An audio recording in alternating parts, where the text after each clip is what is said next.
بشر فؤادك بالنصيب الوافي من قرب ربك. Sekarang ini yang perlu disampaikan adalah Rasulullah Sallallahu Alaihi Wasallam. Beliaulah Nabi Muhammad yang mengajarkan kita tutur bahasa yang baik, cara bicara yang baik, cara bersahabat yang baik. Semua yang baik-baik ajarannya Nabi Muhammad.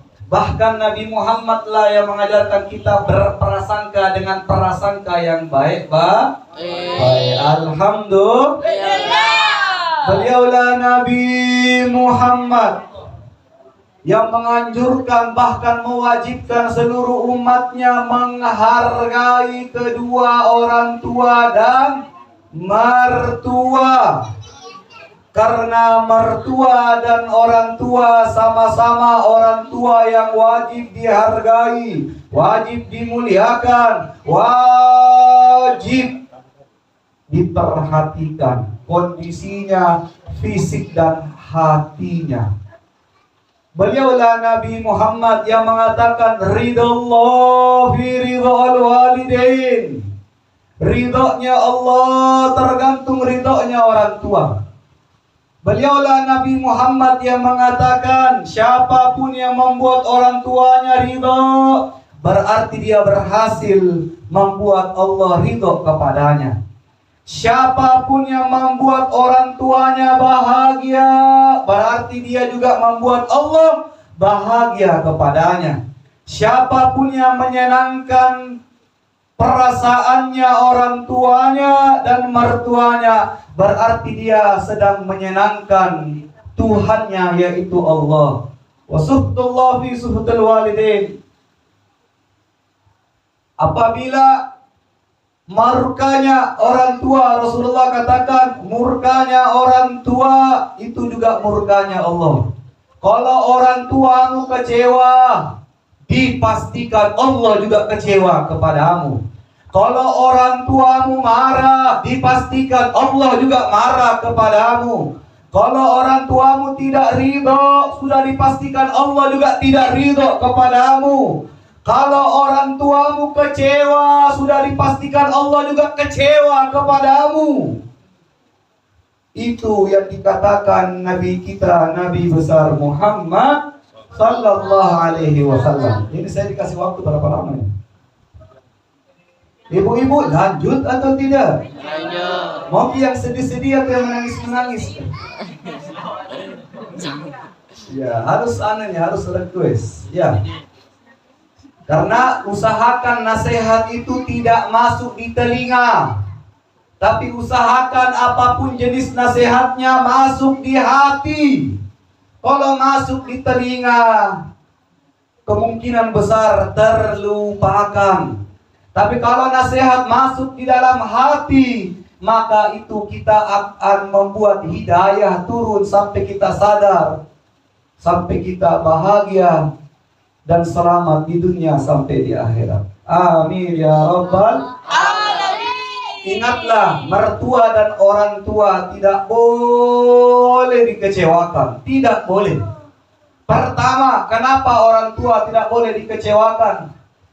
Ingat betapa banyak sahabat-sahabat di zaman sekarang. Banyak manusia di zaman sekarang rela mentraktir sahabatnya karena alasannya dia sedang balas budi kepada sahabatnya. Tapi orang tersebut tidak pernah balas budi kepada orang yang paling berjasa untuk dirinya, yaitu kedua orang tuanya. Betapa banyak sekarang orang rela mengorbankan waktunya demi sahabatnya. Alasannya sahabatnya itu orang baik, harus dijaga, harus didatangi, harus ini. Tapi dia, orang tersebut tidak punya waktu untuk orang tuanya. Kurang ajar atau tidak? Berbahaya atau tidak? Betapa banyak sekarang sekarang orang rela mengorbankan waktunya, mengorbankan hartanya untuk teman-teman di tongkrongannya, tapi giliran orang tuanya membutuhkan dirinya, alasannya banyak sekali. Betapa banyak sekarang orang nongkrong di mana saja dia nongkrong, mengorbankan harta, nak traktir semua teman-temannya. Semua nak traktir, giliran orang tuanya membutuhkan sesuatu, perhitungannya luar biasa. Betul atau tidak? Betul. Bahaya atau tidak? Bahaya. Betapa banyak sekarang manusia. Sekarang nih zamannya banyak. Ingat, ada hadisnya Rasulullah sallallahu alaihi wasallam yang pernah disampaikan oleh As-Sayyid Muhammad bin Alwi Al-Maliki di Makkahul Mukarramah. Rasulullah pernah bersabda bahwasanya kiamat tidak akan terjadi. Sangkakala yang akan ditiup menjelang hari kiamat nanti, itu tidak akan terjadi selama di dunia masih ada anak yang soleh dan solehah. Sehingga ketika kiamat terjadi, yang hidup pada saat kiamat terjadi, ketahuilah semua yang hidup nanti yang akan ketakutan menyaksikan kiamat terjadi cuma anak-anak yang durhaka kepada orang tua dan mertuanya. Jadi yang tersisa nanti menjelang hari kiamat anak-anak madoraka. Yang akan ketakutan di hari kiamat anak-anak madoraka. Karena anak yang saleh dan saleha akan meninggal terlebih dahulu agar mereka tidak ketakutan sebelum datangnya hari kiamat. Berarti anak madoraka berbahaya atau tidak? Berbahaya. Berbahaya untuk dirinya dan untuk orang yang di sekitarnya. Dan ketahuilah, Rasulullah juga pernah bersumpah dalam kitab Sahihul Bukhari wa Muslim jilid 4. Rasulullah pernah bersabda, "Las-sa'ada", tidak akan dibiarkan hidup bahagia, bahkan tidak akan dibiarkan selamat, tidak akan dibiarkan sukses di dunia dan sukses di akhirat, tidak akan dibiarkan. Siapa yang tidak akan dibiarkan selamat dan bahagia? Mereka-mereka yang kurang ajar kepada orang tua dan mertuanya. Kenapa mertua ikut disebut?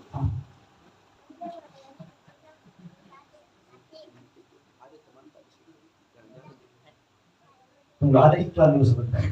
Iklan. Sehingga siapapun yang durhaka sama orang tuanya. Dan kenapa mertua saya perlu sebut? Ingat, Rasulullah yang katakan mertuamu bagian daripada orang tuamu. Bahkan kalau kita sudah bercerai dengan pasangan tidak ada mantan mertua. Saya ulangi lagi.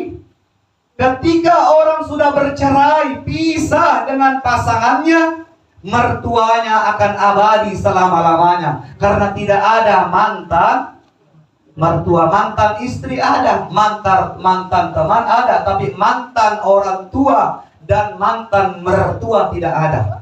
Mertua walaupun kita sentuh, tidak batal wudhu tidak batal jenet walaupun kita sudah cerai dengan pasangan sehingga mertua tetap wajib dihargai. Bayangkan kalau menantu rusak hubungannya, baru bercerai dengan pasangannya, ternyata dia punya anak, bagaimana mungkin mertuanya bisa menjenguk cucunya sedangkan hubungannya sudah rusak? Bagaimana mungkin menantu bisa mempertemukan anaknya dengan neneknya kalau hubungannya sudah rusak?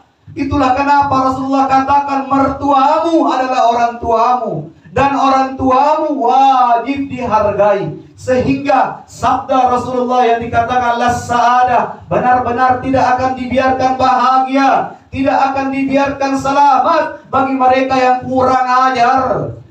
kepada mertua dan kedua orang tuanya. As-Sayyid Muhammad bin Alwi Al-Maliki pernah menjabarkan hadis ini sehingga secara detail beliau menyatakan bahwasanya yaumil qiyamah nanti, yaumil qiyamah yang barusan saya sampaikan, semua anak-anak durhaka akan dibiarkan hidup sehingga mereka akan ketakutan.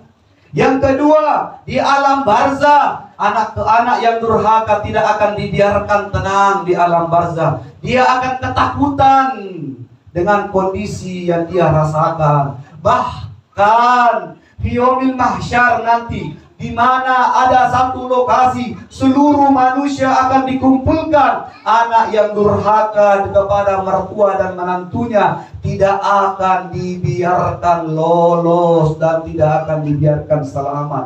Bahkan nanti yaumul hisab, ma huwal hisab? Apa itu hari hisab? Yaumul hisab adalah hari amal ibadah diperhitungkan, di mana hari amal ibadah akan diproses. Anak yang durhaka dan menantu yang durhaka tidak akan dibiarkan lolos di hari perhitungan. Di yaumul hisab nanti tidak akan dibiarkan selamat. Bahkan di yaumul mizan, hari amal ibadah ditimbang. Seluruh amal ibadah yang baik dan amal buruk akan ditimbang. Kalau amal baik, kalau amal baiknya lebih berat, dia akan selamat. Tapi menantu yang kurang ajar kepada mertuanya dan anak yang kurang ajar kepada orang tuanya, nanti timbangan dosanya lebih berat sehingga dia tidak akan selamat. Bahkan telaga Al-Kautsar, kita tahu telaga Al-Kautsar, seluruh umat Rasulullah akan ditunggu di telaga Al-Kautsar. Rasulullah menunggu umatnya,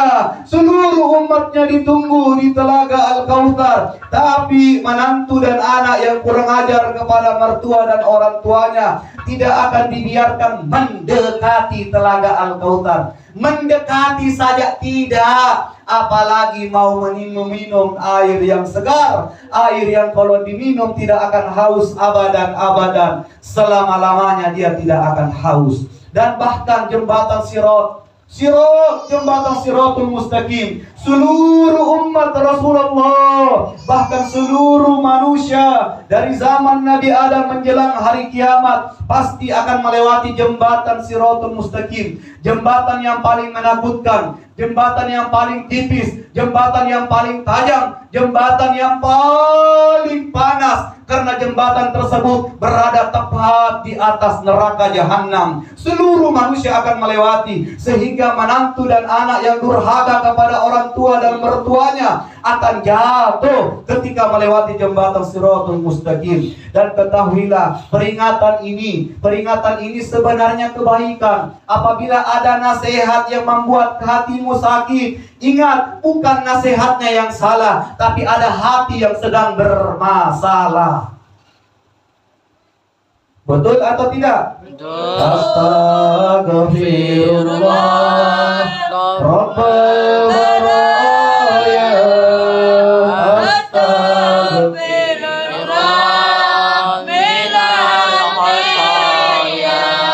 Itulah kenapa Rasulullah ajarkan kita tawadu. Ma huwa tawadu? Apa itu tawadu? Teai ketawa dulu, teai. Tawadu itu rendah hati.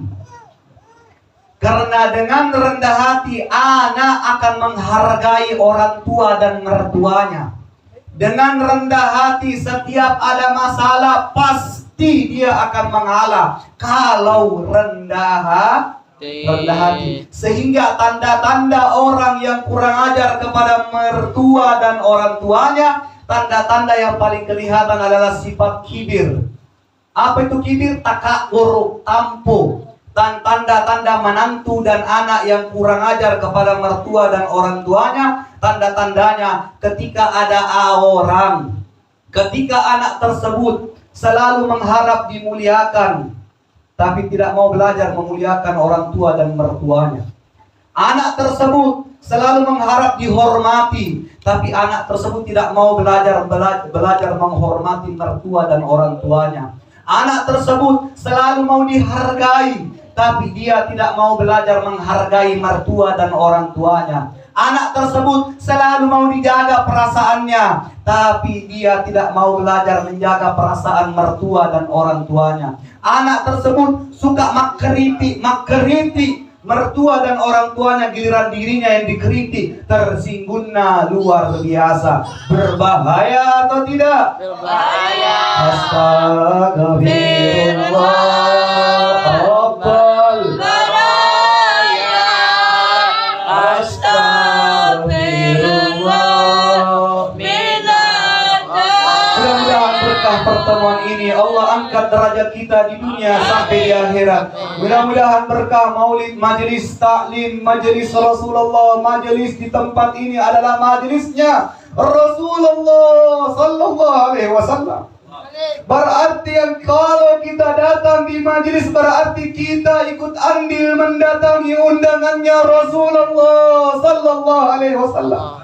Maka mintalah kepada Allah demi keberkahan majelis ini. Mudah-mudahan diri kita dan orang-orang yang kita sayangi mendapatkan hidayah, petunjuk sehingga selalu berbuat baik. Hidayah sampai selalu fastabiqul khairat, berlomba-lomba berbuat baik. Hidayah sampai karena hidayah anak dan menantu akan menghargai mertua dan kedua orang tuanya. Karena hidayah insya Allah akhir hayat kita mampu mengucapkan kalimat La ilaha illallah Muhammadar Rasulullah sallallahu alaihi wasallam, sehingga menantu dan anak yang menghargai mertua dan orang tuanya akan meninggal dengan cara yang baik, meninggal di tempat yang baik, meninggal di lokasi yang baik, meninggal dengan orang-orang yang selalu mendoakan dengan doa-doa yang terbaik,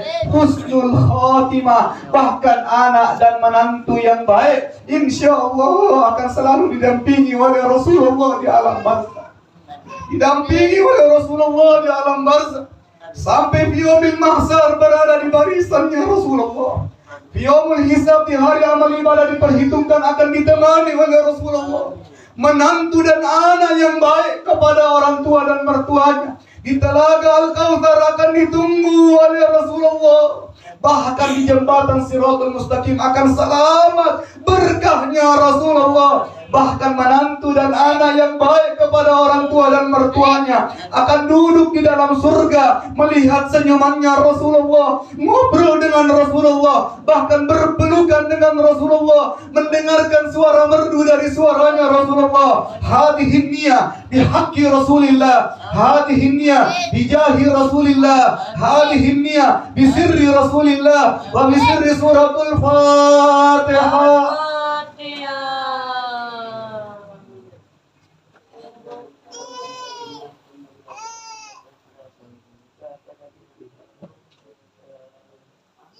Hadis penutup, sebelum saya tutup, Rasulullah pernah bersabda, an-nikah sunnati, nikah itu sunnahku, kata Rasulullah. Apa kata Rasulullah? An-nikah sunnati, nikah itu sunnahku.